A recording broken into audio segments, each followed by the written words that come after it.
देखिए 4 स्टेप्स की अगर हम बात करें, स्टेप बाय स्टेप हम चलेंगे तो स्टेप 1 आपका होता है FPGEC सर्टिफिकेशन आपको लेना होता है।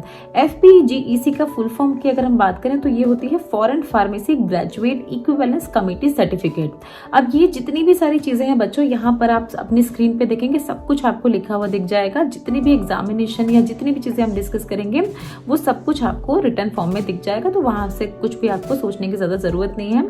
स्टेप 2 होती है देखिए 1500 आवर्स की यानी 1500 घंटे की इंटर्नशिप, जो कि आपको करनी होती है उस पर्टिकुलर स्टेट से जहां पर आप as a registered pharmacist practice करना चाहते हैं, अपने आप को रजिस्टर करना चाहते हैं एज अ फार्मासिस्ट।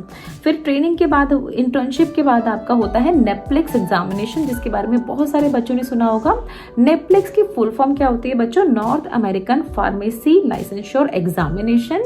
और ये नेप्लेक्स एग्जामिनेशन जब आपने क्लियर कर लिया उसके बाद होता है आपका स्टेप 4 यानी अपेयर फॉर MPJE या CPJE examination.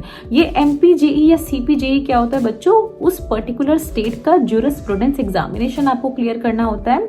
Jurisprudence examination clear करने का मतलब क्या है कि उस स्टेट के जो रूल्स एंड रेगुलेशंस हैं उनके बारे में आपको नॉलेज हो, उनके बारे में आपको पता हो, ताकि जब आप अपनी फार्मेसी प्रैक्टिस करें तो उन्हीं रूल्स के अकॉर्डिंग आप सब कुछ प्रैक्टिस कर पाए। तो आपको ये एग्जामिनेशन भी क्लियर करना होता है क्योंकि आप इंटरनेशनल स्टूडेंट हैं, आप USA के सिटीजन नहीं हैं।